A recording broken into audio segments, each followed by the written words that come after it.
Welcome back, ladies and gentlemen, to another episode of What Could Go Wrong as I start up my 19-year-old German import high mileage something's gonna go wrong machine.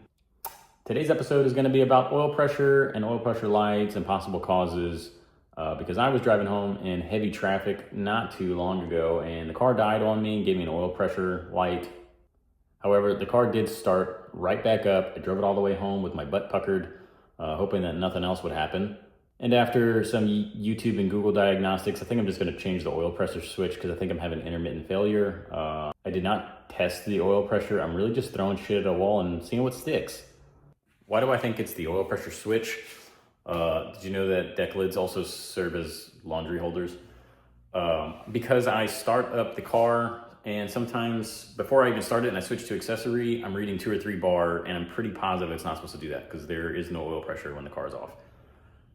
So having said all that, I got a new oil pressure switch from Pelican Parts, and then I ordered this 19mm crowfoot that I'm gonna need to service it from the top inside the engine bay. Apparently you can do that. It doesn't look like it's too complicated.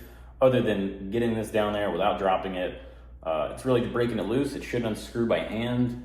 I'll replace it out and hope the problem goes away. Definitely had to do a little research on this because I was not sure how I was gonna do it, but apparently you can get to the pressure switch right there in the middle where my shadow is pointing. You just unscrew that bad boy, take off the 2 little electrical pins off the top and replace it. So that's what we're gonna do today.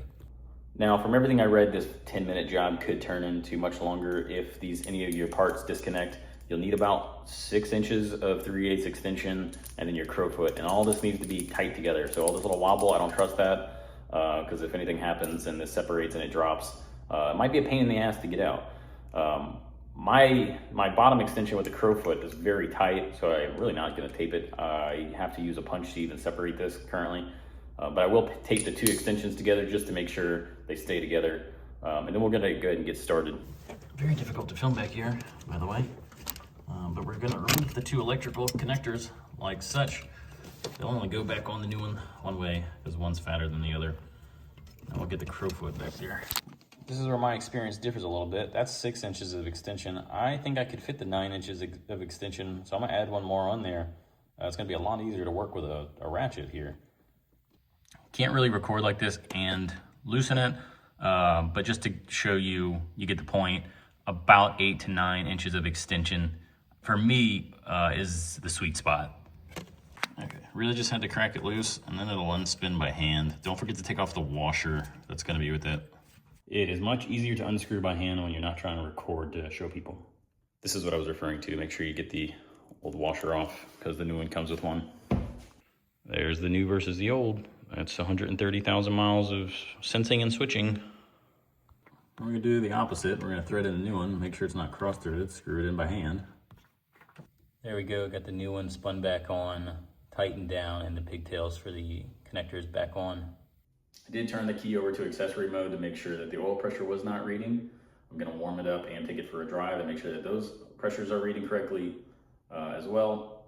This install / replacement is pretty easy overall. It can be done with hand tools in the garage. Don't even need to lift the car. If you felt like any of the information in this video was beneficial in any capacity, please comment or like or follow the channel. If you had to do the same, let me know what mileage you were at. This is a pretty high mileage car. So I'm not even mad, can't be mad that it went out. It's just bound to happen at some point.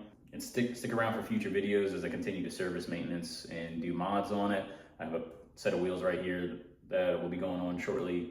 That's probably gonna be my next video. So stay tuned. Thank you.